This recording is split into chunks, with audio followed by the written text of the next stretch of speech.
on Wings of Crowns and Chaos has arrived today. It is looking pretty exciting. I've been waiting for a good long time to dive into this thing. I read this book way back in 2023.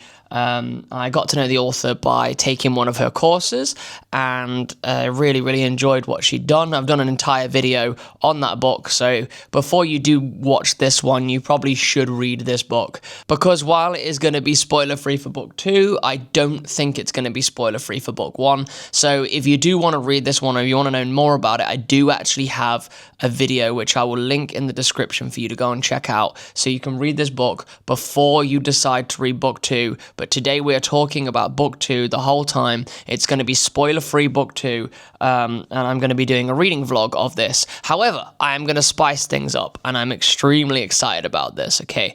Most of the reading vlogs that I do are pretty much set in this house, because if I'm totally honest with you, I don't really see much other than these 4 walls a lot of the time, unless it's the weekend and I'm spending time with my family, which I'm not really vlogging during that time. So you don't really spend much time with me and my family, you spend more time with me and my cat in this house. It's also slightly out of my comfort zone to be going out all the time, if I'm totally honest with you. I've got a very set routine and set things that I do, and I don't often venture outside of my comfort zone. But I thought, to make this reading vlog even more exciting, I'm going to do a little challenge of challenging myself a little bit. And there's a couple of things that I'm going to do. So this book has 5 different fairy clans in it, and each fairy clan has a different place where they enjoy being. I thought it would be really cool if during the course of this vlog, I aim to basically go and have a read in 5 different locations that are inspired by these different clans. And I'm so excited. The last one that I'm going to go to, which is fittingly going to be the last one,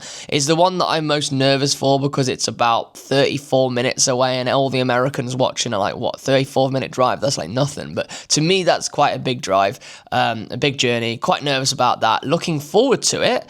And I'll tell you a little bit more about that location when I get there. But the first location I'm going to go to is going to be today. Unfortunately, due to kind of timing and schedules and the fact that I don't have my own car, my dad will have to take me to some of these places, well, to all of these places. And that does mean that I'm going to have to spread out this reading experience just a little bit. So I'm going to have to hold on to like a little bit of the book towards the end, because today is the 10th of March, and the last day trip that I've got planned happens on the 27th of March. So I've got to somehow make this last 17 days. I'm probably going to tell myself that I can read as much as I want, as long as there's at least 50 pages in the tank by the time we get to that final place. And I'm really excited about the final place. I'm not totally sure how far I'm going to go with that final place. I'm not sure how much you're going to see of that final place yet. It's quite exciting. It's a little bit out of my comfort zone, and very much going to be fun to show you. So I'm going to get on with it, really, and I've got some work to do now. I've got to do some edits of my book, my own book. Got to edit 2 scenes, and once that is done, I've got to thumbnail a bunch of videos that are going to be scheduled to upload, some of which you'll have already seen, some of which are brand new and you won't have seen them yet. And then my dad's going to come and pick me up at about 11:45, and we're going to go and have lunch in the first location. And the first location is going to be inspired by the nymphs. So, yeah, it's going to be an interesting one. So I'll speak to you when I'm going there. So we are on our way to the first location right now. I haven't read anything just yet. I've just been doing some work getting that sorted for the day. And I wanted to save myself for starting within the coffee shop. As I said, this one's going to be based on the nymphs. So I had a little bit of a think about the locations that are in the area. And the local like sea life type place is about an hour away, which is a bit out of my comfort zone. And also, to be quite honest with you, just the whole location itself is just not a place I really want to go to. So I decided to go to a different type of place that is still to do with water. It's just not necessarily under the water, but there is water, so I think it counts. So I'll show you that place now.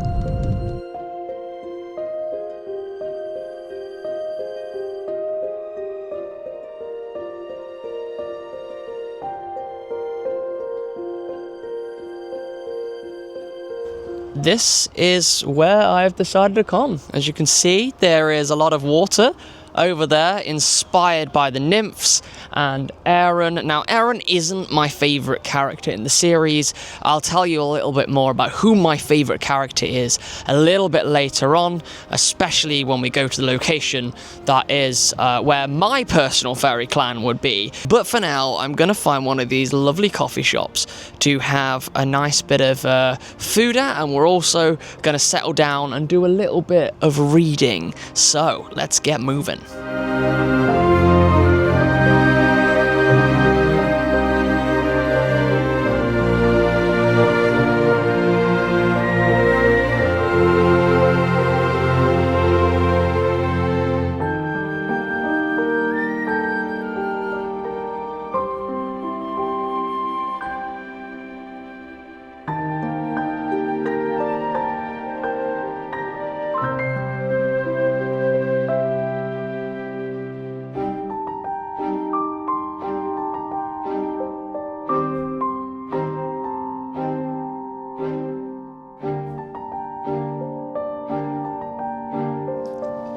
I've just finished reading the first chapter of the book, having sat down and chilled out in the cafe. I think Brittany's done a really good job of reintroducing us to the characters and the world, and kind of reminding us that the story isn't over. The end of the last book was summed up really well in a way that I really enjoyed it. I thought it was a really good ending. But then this chapter, we've been talking a little bit of some of the conflicts that were kind of laid, the groundwork was laid in the first book, and those conflicts are clearly going to come to the forefront, in particular to do with the romance, but also to do with the overall backstory of what is going on with all the other characters. I'm actually extremely excited to sit down and read more of the next chapter, because it's from the point of view of Vale, and it's the first time I'm going to be reading a point of view that is not Quinn's. But so far, there's not loads to say about this particular book, because I'm only one chapter in. So, I'm going to keep reading, and I'll give you a little bit more as we go. But the first chapter did a great job of reintroducing us to the world, showing us the relationship between Quinn and Aaron, and basically, just getting me ready to start reading all over again. Of course, I have been extremely excited to see the point of view of some of my favourite characters, and I'll talk about who my favourite characters are a little bit later on down the line when I get some of these points of view and let you know what I think then.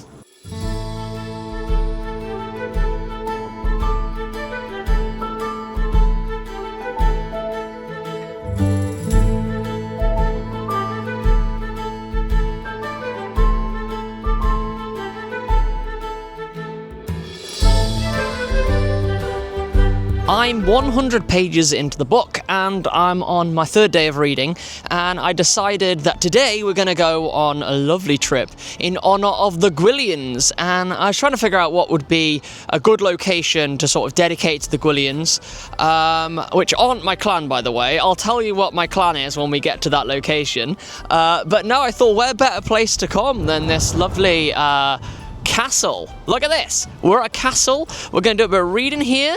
There's a little cafe in here. I hear there's a bookshop somewhere around here. And today was payday as well. So, payday plus bookshop equals my shelf is going to get more books. Probably. We'll see.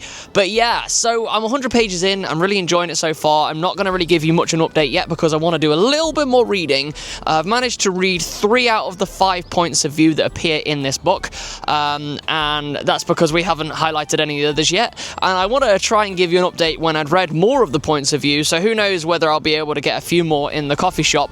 But first, I want to read a little bit more in the coffee shop, and then I'll update you as to what I'm thinking about the book. But I am really enjoying the ambience of this place. Oh my word, it's so beautiful, and I feel very lucky to have this nearby so that I can go. Look, there's a church over there, there's a castle over there. I feel like this is definitely Gwillian chic. I feel like Quinn would be proud of me for being in this particular location. So, without further ado, I'm going to do a little bit of reading in the coffee shop, and then I'll give you my thoughts, my unfiltered, unspoilery thoughts on how the book is going.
has been such a cozy day reading at this castle and basically feeling fully immersed in the world of Phelan while I read. So I think without further ado, it is time to give you a little bit of an update as to what I'm actually thinking about 120 pages or so into the book. At this point in time, I am really enjoying being re-immersed into the world of Phelan. In fact, actually, I feel a lot more immersed this time than I did in book one. I think I said in my book one review that this was more of like a snapshot world and you didn't get to see a lot of it. But now this book has actually changed that completely. You get to see how big and sprawling the world that Brittany Wang has created is. And you get to see Quinn in these actual locations, and she brings them to life with such beautiful detail that I'm really, really enjoying. The characters themselves are just as brilliant as they were in the first one. There are some underlying tensions that I hadn't even considered when I finished book one, and they're kind of stressing me out because I want all 5 of them to be friends, and there's so many things working against them. And if you thought that Aaron and Quinn were going to have a really good happily ever after you finish reading number 1, well, you were wrong, because there's actually more conflict that's been thrown in. I think a lot of people complain when they're reading romance in fantasy that it feels kind of stale once the characters have got together and fallen in love. And Brittany Wang's done a really good job of reintroducing a level of conflict that is totally understandable based within the world that she has created. So it's actually been a great start, and you will find yourself very quickly wanting those two to be in a good place again, but I can't promise that they will be because I haven't read on. Then you've got Hickory, who is an absolute joy to be in the headspace of. I always loved Hickory. He was one of my favourite characters in the first book, and to be in his point of view and seeing the way that he cares about Vale, I am actually really, really shipping those two now and really looking forward to seeing how their romance blossoms and seeing how different that is to Aaron and Quinn's. I think Brittany Wang has done a really good job of separating each of these characters. They do feel very different. Doesn't matter whose headspace you're in, you do feel like they are different characters, and you can tell that she's extremely connected to these characters. I am yet to read the points of view of both Aaron and Alice, so I'm going to hold judgment on them so far, but the events in the overall book have been really interesting. I mean, it did end book 1 making you feel like everything was going to be okay, but of course there are going to be problems because Quinn is now trying to figure out how to be queen, and these are teenagers at the end of the day, and they're trying to figure out everything, and they've got these big responsibilities that they didn't have in book 1, and they're all trying to navigate what that means for their life and where they fit within this world.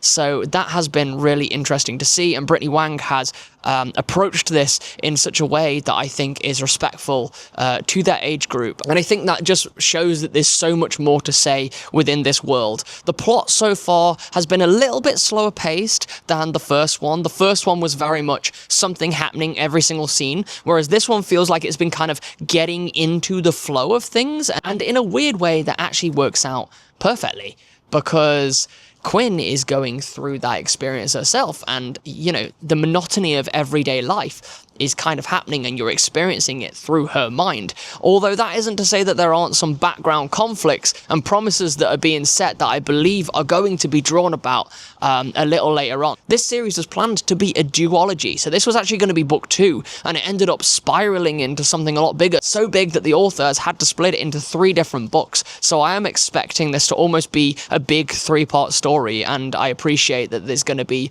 a lot of setup that is going to be required within this particular book. So I don't mind it taking that little bit of a slower pace. The things that have happened, however, have made me concerned for the characters, to say the least, but I'm extremely excited to read a point of view of Aaron and read a point of view of Alice. A whole month has passed since the previous set of chapters, so I'm actually looking forward to finding out where everybody is and what's changed for everybody and how this whole thing continues to progress. And of course, there is always the conflict at the heart of it that kind of meets all of the love interests that you've got in the story, and that is that different fairies from different clans aren't allowed to be with anyone from other clans, so that's always going to have a level of conflict. But the chapter that I just read, a lot of action happened. It's the first time where action has really started to happen, and more questions have started to unveil. Speaking of unveiling things, when I read Vale's point of view, I've not spoken about that yet, but Vale's point of view opens her up as this character. You kind of, I think with each and every single one of them so far actually, is hearing what their points of view and what they were thinking during exploring the Etherdyne has been quite interesting,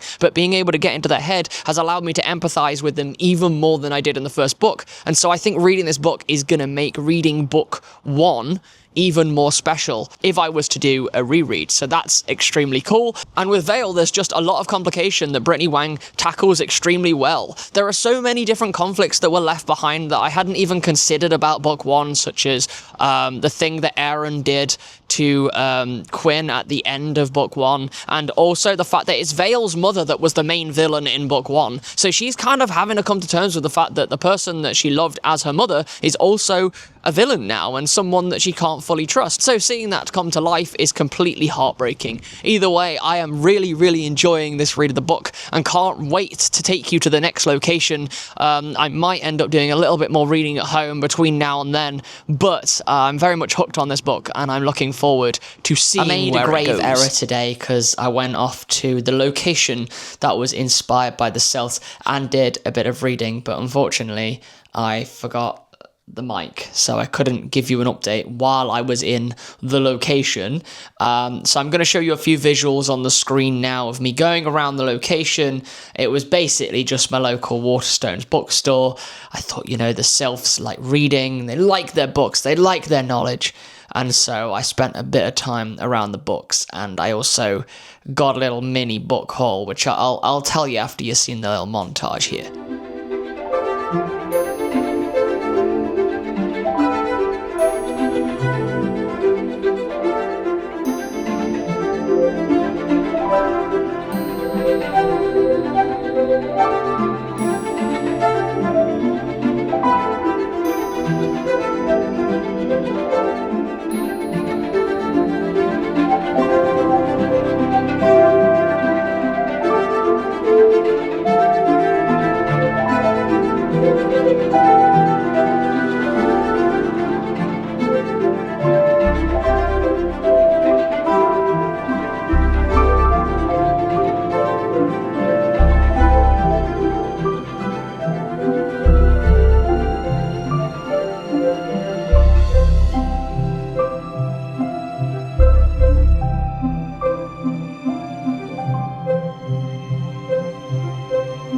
When I say it was a little book haul, I am not lying, because if I'm totally honest with you, the prices in Waterstones are pretty high for me a lot of the time, and so when I go to Waterstones, it is just kind of tradition for me to treat myself to one book. And I went around and I had a little think about what I wanted. Elantris was there, and I considered getting Elantris. I do have it on Kindle, but I do want to get a physical copy of it for when I read all the Cosmere, which will be coming in a vlog series at some point. But as that isn't going to be the first episode anyway, I've got all of Mistborn, which will be the first episode. There's no need for me to worry about buying that anytime soon. I have had a mood change recently. I'm feeling a little bit of like period pieces because of a bit of reading actually that I did in my romantasy vlog that is coming up. I read a book in that, and I'm not going to tell you what it is, but I read this book in that where it was set in a different time period and made me feel like I wanted to read a little bit of history. And then I started watching a bit of Peaky Blinders as well. So I was like, you know what? I'm feeling my histories. My eye has been on Ken Follett for a good while. I know that he did a Maestro, a BBC Maestro, and I've never really paid any attention to it because I've never been that interested in historicals. But now the mood has struck, so I decided to pick up this book here, Fall of Giants, which looks extremely cool. It's part of a trilogy called the Century Trilogy, and each book takes place at a different point within the 21st century. It is an epic, sprawling piece of madness. It's apparently got real-life historical figures in there. I read the first page and was like, yeah, I'm totally sold by this. I'm sold by this time in history. I'm extremely fascinated by both World War I and World War II, so it's going to be interesting to read this and experience it from the point of view of the people around it. Another book that I've got my eye on is Songbird. I used to have it, I got rid of it, but now I'm starting to think maybe Songbird would be good. This book is going to be enrolled in the Battle of the Books, so it might well turn up. Imagine if I got like Lonesome Dove and this in the same episode of Battle of the Books. That would be that one would probably take a couple of weeks, maybe even a month to film, maybe even longer than that actually if I did. But yeah, so that's going to be going on the shelf. And then I didn't just get that, I actually got a new bookmark, because I haven't had a bookmark in a while. I haven't gone out and bought one in a while. In fact, I don't think I've ever bought one. I think people always buy bookmarks for me, and I thought, you know what, no, I fancy treat myself to a bookmark. So I bought this lovely leather-bound dragon bookmark. It's got a bit of a dragon egg style texture at the back, a little tassel. I wanted the tassel. I quite like that. I like a bookmark with a tassel, so you'll probably see that in an upcoming video. Actually, I'll probably be using it in a shot that I'm going to do in the Bridgerton video that's coming up at some point. But it wasn't just Waterstones that I went to. I only got footage at Waterstones, and I only read at Waterstones. I managed to read for about 10-15 minutes. I've got a friend who once sat and read the entire collection of Robert Muchmore's Cherub without ever buying one. He just sat and read the whole thing in Waterstones, and I don't have the gall to do that. Waterstones wasn't the only place that I went to. I actually went to a charity shop as well and found a book that I'm not going to be reading probably until the end of the year. But it was called The Christmas Appeal, which is apparently a Christmas panto, a dead Santa, and everyone's a suspect. And I thought that was something that would be quite fun to read, and got it for £3, so a little bit expensive on the charity shop front. But here we are. Do you know what? I thought it was nice. I was being quite picky with books today because my shelves are quite full at the minute. And so going forward, there might be some changes to Battle of the Books where I read more books. But we shall see. We shall see. We'll come back to that another time. For now, however, I would love to update you on my reading of On Wings of Crowns and Chaos. It's really fun, really interesting. I've not had a point of view from Aaron just yet. I think I'm just about to get onto it. I'm currently on Alice's point of view, which is great. It's good to be able to hear from her point of view and see what her side is like. And we also get access to another character through her point of view, and I don't think it's a spoiler to say that Toma is another character that she's with a lot, because obviously if you've read book 1, then you'll know that Toma and Alice go hand in hand, so it's kind of like not a spoiler. But either way, seeing those two together is really fun, and I can't wait to see how that actually develops. But the overall book so far, we've been really politicky this time. There's been a lot of focus on politics and the way that the clans expect certain things to be, and that even though they are leaders, the 5 of them, they have to adhere to certain etiquette that is important. Quinn and Aaron are having to work harder than ever if they ever want to have this relationship succeed. Right now, things aren't looking good for them. That's not a spoiler to say. And I'm really excited by some of the upcoming changes. I'm on I think it's chapter 9. There has been a reunion of 2 characters from book 1 that I happened to say that I really wanted to see these 2 characters reunited. And so far we barely scratched the surface, but it's really nice to see, after what happened in book 1, that these 2 characters are reunited, and I can't wait to see how things develop, because there is so much tension between everybody. Even though book 1 felt like it was going to be like the perfect ending and everyone was fine, and, you know, Aaron and Quinn are going to be together and their future was set, and Quinn was the queen now, it all looked pretty good, you know, apart from a little tiny hint. Brittany Wang has done a great job of literally just throwing us back in the deep end. Nothing feels safe. And I'm still waiting right now for the structure to follow a path that I understand. And what I mean by that is, at the minute, there's a lot of events that are happening, and I still feel like we're in the setup phase of what was going to be book 2. That's kind of how it feels. That's not a bad thing. I totally understand what the pacing is doing and where it's going to be. And there's a really great overlap between the characters, and the way that the baton is kind of handed off to each character to make sure that the story continues in an organic way that makes sense. There are 5 POV characters that Brittany is working with here, and she's done a really good job of kind of upgrading from the one POV in book 1, which was Quinn, to being able to then follow these other characters' stories, but also kind of keep Quinn as like the epicenter of it all. Everything kind of gravitates around Quinn at this point. I'm really at a point now where I'm kind of looking forward to seeing what happens next. I think there's something that has happened. There's an event that Quinn has got to attend that she's not looking forward to attending, and I'm really, really excited to see what happens at that event and see if it pushes things in a more interesting direction. One of the things that I'm really excited for, and this is not a spoiler because it was kind of like the groundwork was set in book one, is where Vale and Hickory go. Those two I'm really invested in.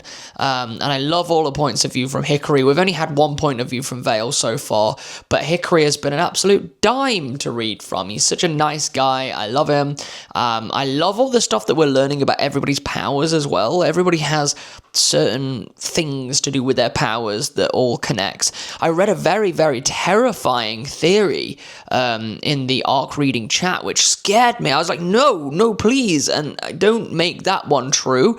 I can't really tell you what it is because it's big spoilers, but essentially it determines the fate of one of the bigger characters who I really don't want to be hurt.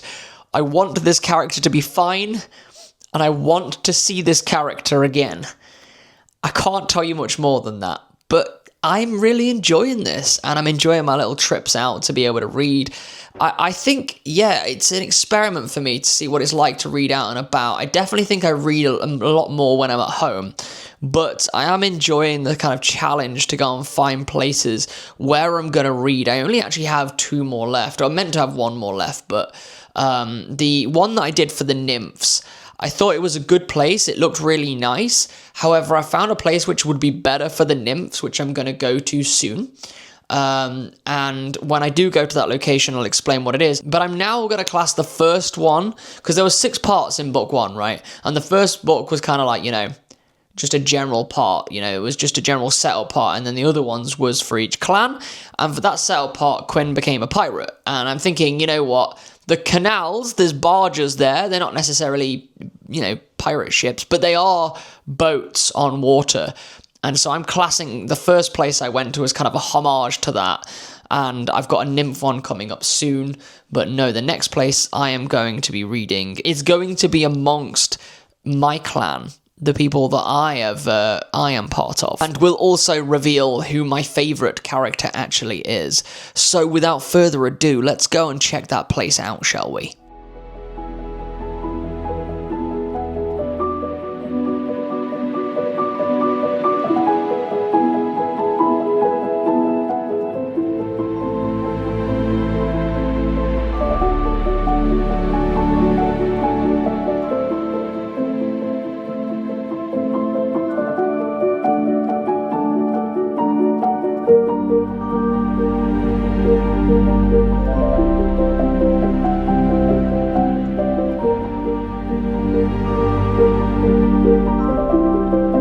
Yes, we are here in the land of the Dryads, which does happen to be the fairy clan that I am part of. So it's nice to be out here amongst nature as I read a little bit more of On Wings of Crowns and Chaos. I thought it would be nice to come out here and just spend a little bit of time sat down reading, just listening to the beautiful soundtrack of the birds talking, and I saw a squirrel earlier, which was really nice. But yeah, so I'm going to do a little bit of reading now, and I'll clock in with you when I've done.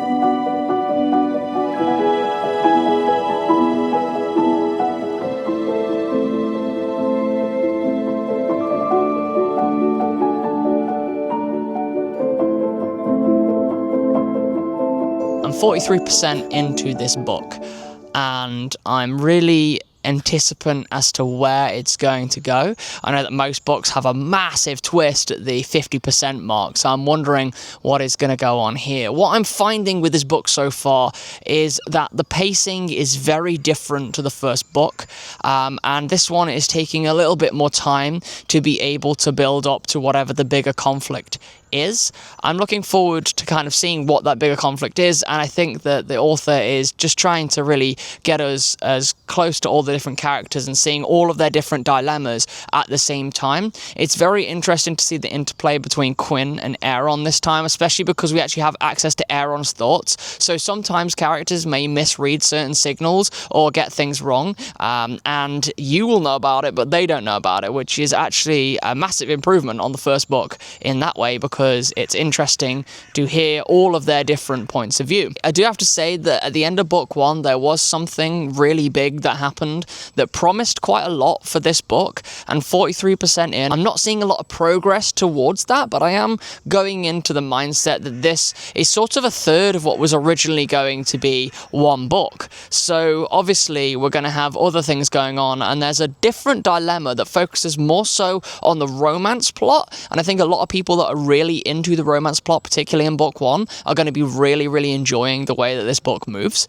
And I think, yeah, you get a lot more with the romance. There's some really good stuff going on between two other characters as well that is very exciting. We get to see a little bit more of expansion on Alice and her relationship with Tommel, which is really exciting to read as well.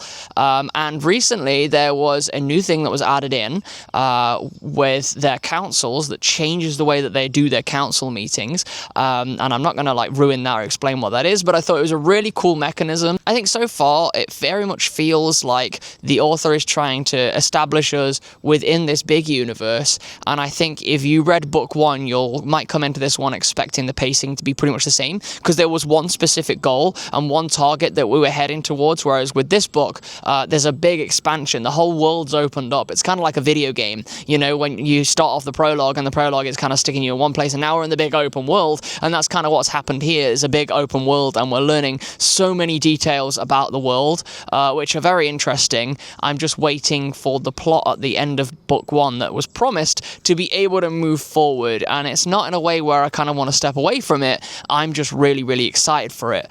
All the other stuff though, right now though, there's been a lot of stuff about politics and a lot of stuff about the romance, and I think people who are big fans of Quinn and Aaron are going to really struggle reading this, but in all the best ways. There's a lot of conflict, a lot of dilemma, and I have no idea how it's going to get solved by the end of it.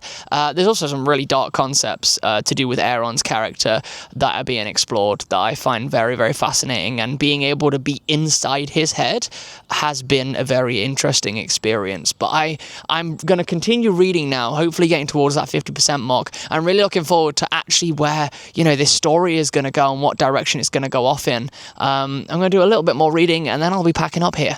Well, this is the closest thing that I could find to what would resemble what the nymphs would enjoy in the local area. It's lovely, and my hair just keeps flapping up in the most ridiculous way. So please try and ignore it, and try to continue to take me seriously with this hair, please. That would be kind. And if anyone in the comments wants to tell me that I need to go bald at some point, that'd be good. If you didn't do that, I would be slightly disappointed. God, it's impossible to walk on this. Right, now then, I'm going to have a little bit of a read around this area, and then we'll have a little bit of chat about the book, about where I am, shall we?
Right, everything has actually hit the fan. I'm 62% into the book, and the midpoint twist was absolutely awesome. I think it really started to shake things up, and everything's changed, and everybody's moving, and it's forced all of the characters into proactivity. There are some twists that I've been coming across that I think the author has been building up to since book one. There are things in book one that you'll now look at differently when you get to this point, and then the reveal of the main big bad, and if you've read book one, you'll kind of have an idea as to who that could be. The reveal of that was very satisfying indeed. The scene that accompanies a piece of artwork that the author has put out was absolutely fantastic. It is known as the one dragon scene, as opposed to the one horse. In this book we've got a one dragon, and I gotta say, I'm really starting to get fully immersed in this, and I think it's been really good to be able to build up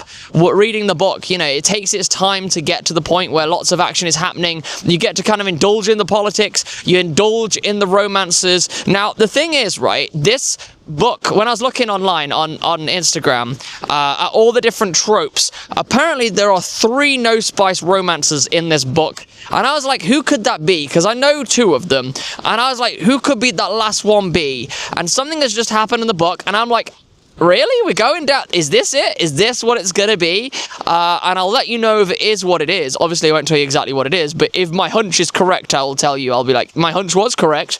But yeah, I'll let you know on that. But so far, yeah, it's really started to pick up. I'm really, really enjoying it. And yeah, this has been a thoroughly enjoyable vlog so far. It's allowed me to go to some places that I would never usually go to. And it's also just been a really fun book.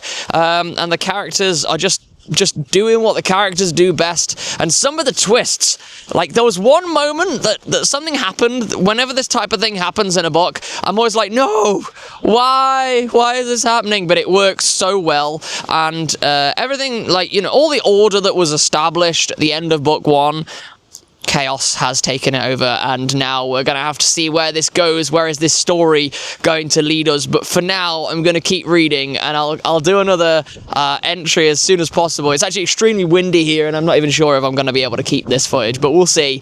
But yeah, I'm just having a genuinely lovely time reading this one, and I think, you know, if you're looking for something after the first book, if you really enjoyed it and you wanted to know a bit more about the world, you're going to get a lot of that out of this book. If you are looking for a continuation of the story to find out more, we are moving slowly towards some of the more exciting things that were hinted at towards book one. I'm going to just quickly do a book one spoiler right now. You should have read book one, really, if you're watching this. But essentially, at the end, when you found out that Gaius had gone to the Pneuma world, and that the Pneuma world is the humans, and I'm really desperate to see more of the Pneuma world, and we haven't had any of that just yet in the book. However, I am very curious, and they are definitely leaning heavily towards potentially seeing more of that, and I assume that we will see more of that. I'm really just hoping that we do. Anyway, I'm gonna go and do some more reading. I don't think I can wait any longer. I feel like I'm at that point in the book, 62% in, where I just feel like I need to keep on reading and finding out what happens as I go, and I really love that the pace has done that. The pacing of the book is it's a bit of a slow burn to start with, but once the thing happens, and you'll know when the thing happens, things really do kick into gear. So I'm gonna stop talking and I'm gonna go do some reading. We are currently on our way to the final location that we will be visiting for this particular vlog. I have actually already read the majority of the book. I only have the epilogue left to read, and I'll be doing it when we get into the location.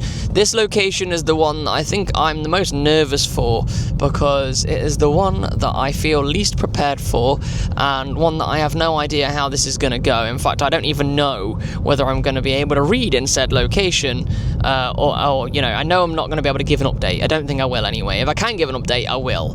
The update is likely going to happen at home, but I wanted to show you me going to this final location that is dedicated to the kobolds, so that'll give you a bit of an idea as to what type of a location this is going to be.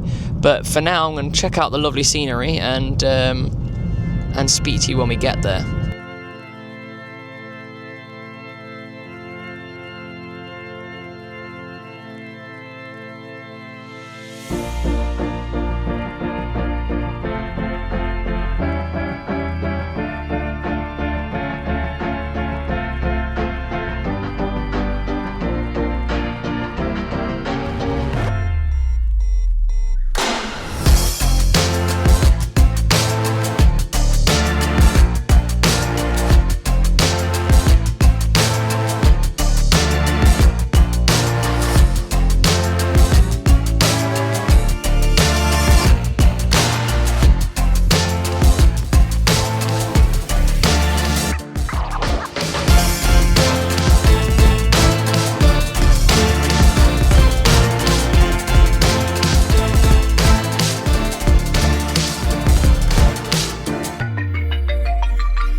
So, in true kobold fashion, I am in a mine underneath the ground, which is very, very exciting.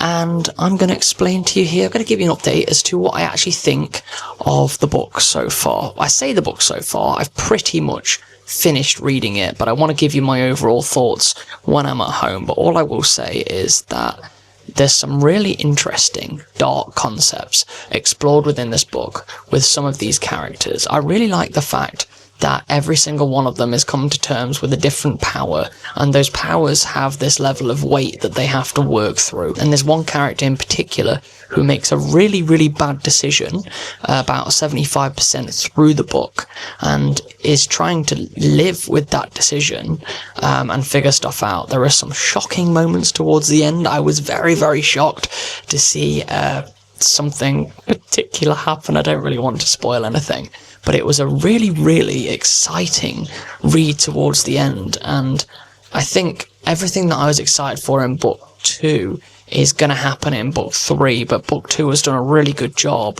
of priming and prepping me for that, expanding the world a little bit more, building out different teams. I think what I'm really excited about in book 3 is seeing how these different teams are going to work together in these different locations. And there's a third romance that has just started in this book, and I imagine it will be expanded upon a little bit more within the later books, and I'm interested to see where that is going to go. I really like the relationships and the expanse on the relationships that these 5 characters have had during this book. In book 1, I thought, they were in the best place they could possibly be. In book 2, it's put them through their paces quite a bit. But overall, I've had a really great time, and the epilogue with this one has left might not be as much of a cliffhanger as the last one, but it's definitely left me curious to see where it's going to go next. I gotta say, this vlog has been quite the adventure. I've had a great time immersing myself into the world of On Wings of Crowns and Chaos,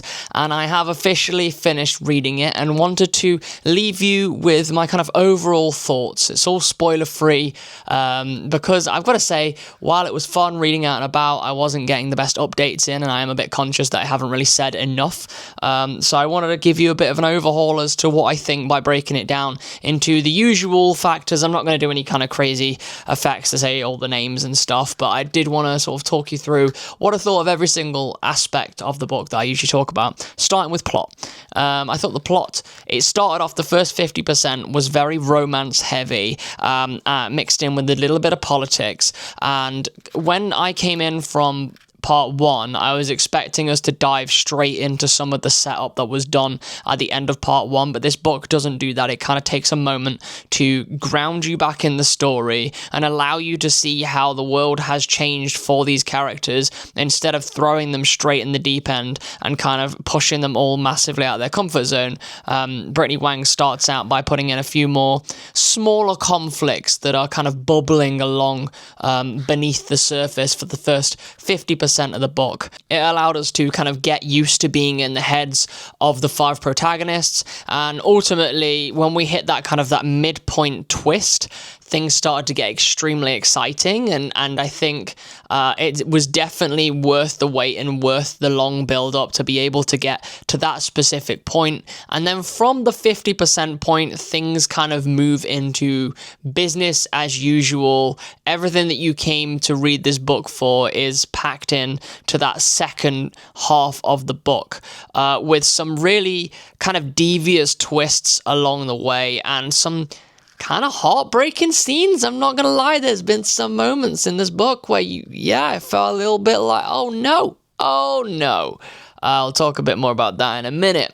But yeah, no, overall, the plot then kind of moves its way in and does exactly what I predicted it would do, in terms of the fact that this is the first part of what is going to be a 3-part story. But that is by no means holding the story back, because this does have its own kind of grand finale-esque moment where all of the characters have to figure stuff out. There's some really shocking moments towards the end. There's some really great action. Brittany Wang has not held off on giving you it all towards the end. I was kind of worried that because I knew this was originally going to be one single book and it had been split into three, that the end of this book wasn't going to be much other than like a bridge to the next one. And while it does offer a very clear path onto the next book, it also is given its moment to shine towards the end. So that's really, really good. Let's talk about characters. This time we weren't just following Quinn, we were following all 5 of the characters, and Brittany did an amazing job at getting all of these characters to each have their own individual conflicts, and it's very interesting kind of breaking through, seeing what they're thinking and understanding a bit more about them, because while book 1 you do sort of get to know them through Quinn's eyes, getting to know them through their own eyes is even more intense and interesting because each of them have their own problems that they are facing. I really loved that Brittany has given each of them their own power now, and they all have to kind of deal with that power, and each of their power kind of adds a different thing to the overall story and what is going on. And the more you learn about these powers, the more you can kind of see how they are going to all work together throughout the rest of the series. I think the internal conflict was extremely good in this particular story for every single one of the characters, and each of them had their own kind of insecurity. It didn't feel like a copy and paste for all of them. Each of them felt a different kind of way, and also it was very cool to see how they had opinions on each other, and those opinions were either changing or they were completely different, particularly some of the scenes with Aaron and Quinn, where each of them would kind of be reading something that the other person was doing, and then you'd see the point of view of the other person as to why they did what they did, and it's very interesting to kind of see all of that come together. The characters remained my favorite element of this entire book, and I'm really glad that there's going to be more of them going forward. There were some characters from book 1 that did make a nice little return in book 2 that I was really happy to see, and they've been integrated very well into the plot. Some interesting expansions on some of the other characters and what their opinions were. There are some characters that you would have not really paid as much attention to in book 1, but you're going to pay a lot of attention to in book 2, and all of them make choices that really do change the way things work, and by the end of it you kind of have a good clear idea as to what was actually going on, and I just find that very fascinating. Moving on now to setting. The author took a bit more time to ground us into the setting this time, whereas last time we were having like a kind of a tour around the overall world. This one starts to zoom in on some of the areas that were explored, but we get to see them in a more detailed way, and I think Brittany did a really good job at bringing them all to life and giving them a very different aesthetic to all of them. Showing you the difference between the different cultures and the different clans was extremely cool, and overall, yeah, the setting did really add something to this, and there's some really exciting build up towards the end to some of the other settings. There was one particular setting that was introduced which was extremely unique to this particular book that I really, really liked, and I thought it was really interesting and a clever way to allow her characters to be away from each other but potentially be with each other. That's a very cool little expansion on the setting, but I'll let you discover that in due course.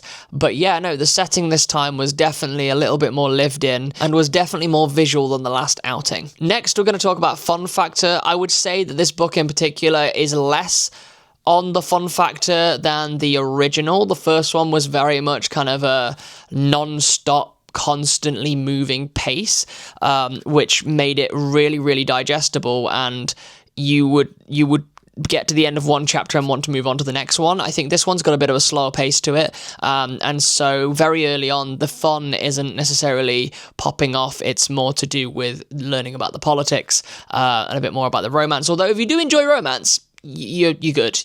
This book's good. You're sorted. If you're there for the fantasy, then it's slight more of a slow burn for this one, but that's totally fine because it does get into it. And I do find that this is my favorite iteration of the Fae in a fantasy world. We're not talking grim dark Fae here. We're talking, the fairies that you remember seeing when you were a kid watching all the Disney films, but given more of a young adult edge to it, which is really lovely to see.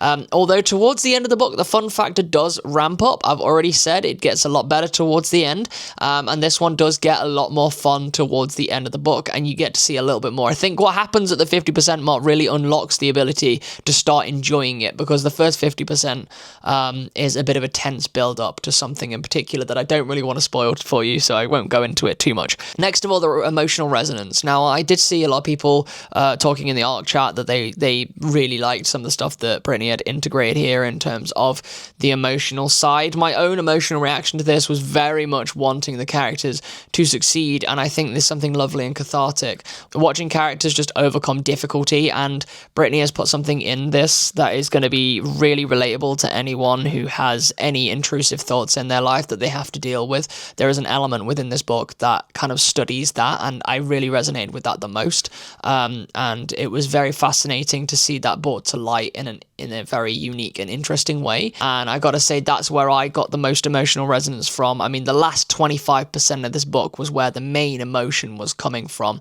and just seeing these characters work through their flaws and trying to figure things out was extremely interesting. And last but not least, the prose. This can be summed up very quickly in the fact that I think that Brittany Wang has a very easy to read writing style that really fits into the young adult category. And while there isn't any kind of elaborate descriptions, there were some really good ones along the way, but I think Brittany's focus a lot of the time is allowing you to experience the story and go through those scenes.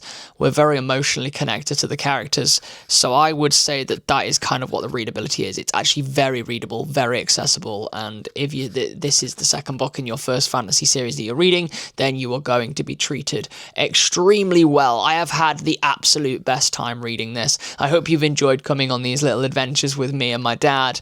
It really has pushed me out of my comfort zone and made me do things that I probably wouldn't usually choose to do for a video. If you've enjoyed this style, let me know in the comments. If you've read the book, let me know in the comments. If you want to buy the book, I will put in a link in the description below. And if you've watched this with spoilers but still want to know more about book 1, then don't forget to check out this video next, where I give you my overall recommendation as to who this series is for. Thank you so much for chilling me with this one. I'll see you guys in the next one. Goodbye.